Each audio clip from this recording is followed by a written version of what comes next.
It's human nature to get to a certain point and be satisfied with where you are. The person that we were 10 years ago compared to the person that you are now, if you could have if you could go back and tell them where you got to, they'd be like, yes, this is exactly what I was looking for. And the crazy thing is that we're not going to just wait and settle on these achievements. Humans, we need to. It's not the destination that we need to get to. That's not got nothing to do with it. We want goals. We want successes. That's your body, your fitness, and in your career. It's a journey. It's a journey that we're striving for. We need to always think that we're building, that we're creating, that we're doing something for a greater good.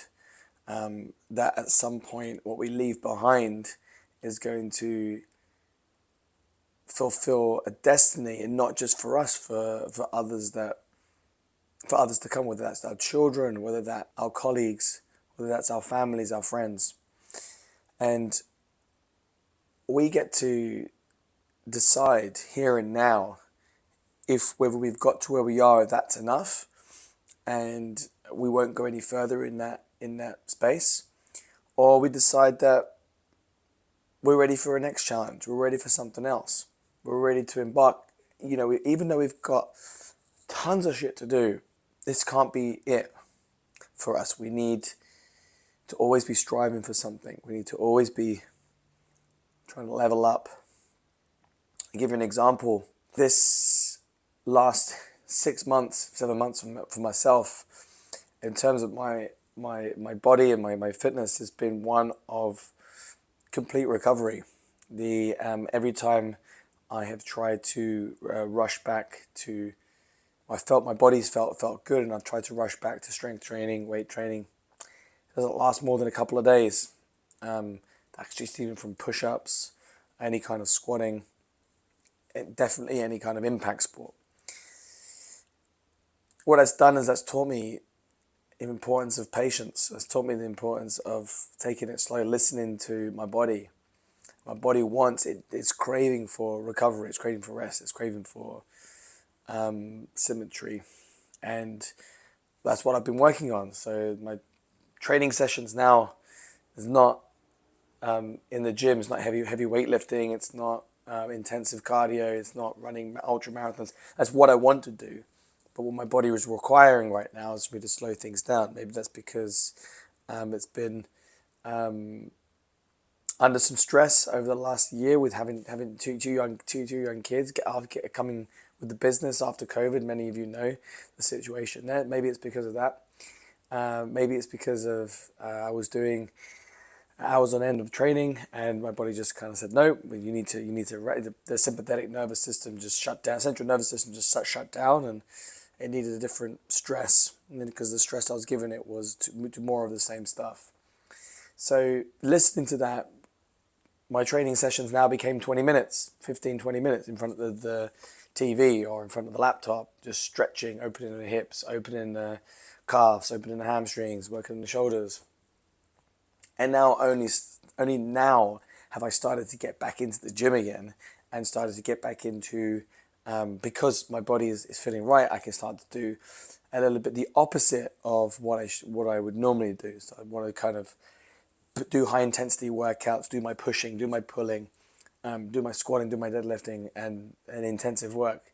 It needs to be the opposite of that. So I'm finding ways to train in the gym that are going to support the goals that my body's telling me I need, which is at the moment lengthening in my lats, lengthening in my core, lengthening my back, my hips, and finding new ways of training those and making them challenging has been difficult, but it's been really rewarding, and luckily, I get to work with the team to go through that process. So the easier thing would have been just to kind of like sit and wait, and just wait for it to feel better, and then to start training and to re-injure it again and waiting to feel better. But only by sort of like exploring exploring other areas that could be beneficial to recovery, have I found this new way, and now my body's feeling good. It's feeling better. I actually did a deadlift the other day, and it wasn't a really heavy one. It was a very light one, and I did it clean with multiple reps, and I woke up the next day feeling completely fine. Obviously, a little bit of DOMS, but completely fine. So there's always something to work on. There's always something to improve. You've got to task yourself with learning, with going deeper into a certain subject that you want to improve. If you want to build more wealth, you need to submerge yourself in ways of building more, understanding money, for example, or understanding savings, try not to spend more than you earn would be, a simple principle, and there's many others. If you wanted to work on your body, if you want to lose body fat, if you want to get stronger, if you want to have more energy, you need to spend time investing in that knowledge, by reading books, by following reputable people online, and getting coaching or getting done for you programs. There's one thing that you'll never be able to invest in more than is yourself. You're your key asset. You're the one that you should be investing in. And if that's in your health, then you do it. If that's in your families, then you do it. And if you're having a problem in any of those areas, good.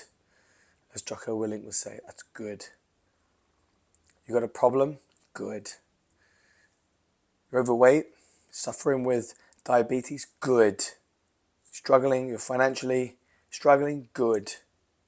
This is the ticket. This is your learning. This is your message. If you're seeing this is your message to work on it. Task yourself with learning and investing and putting time into something to improve it.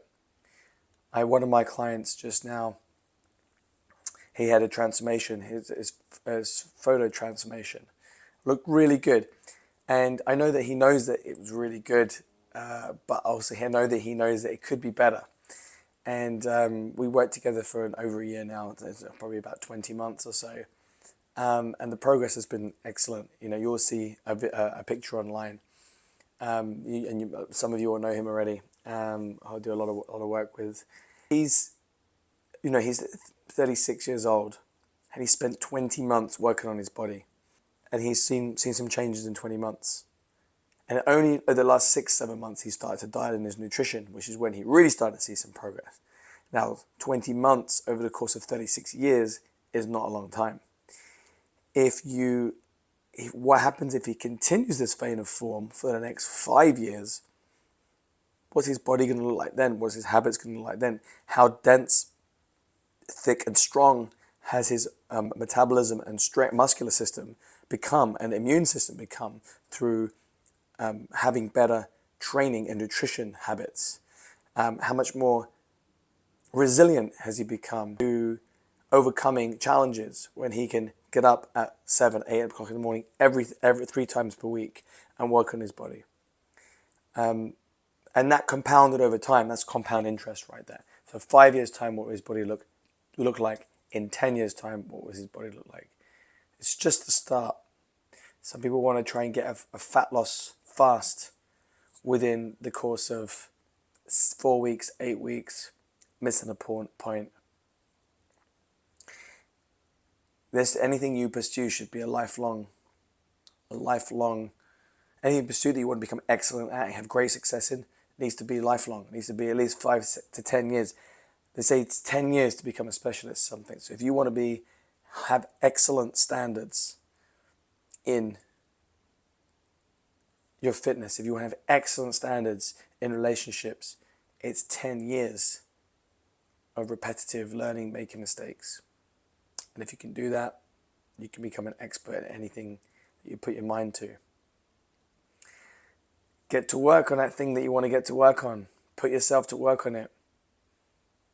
Give yourself time. You can't expect to win anything within a week. You can't expect to win anything within 2 weeks, 8 weeks. It needs to be a long-term investment. And stay open to learning, stay receptive to feedback. You'll go far. Good luck, my friend.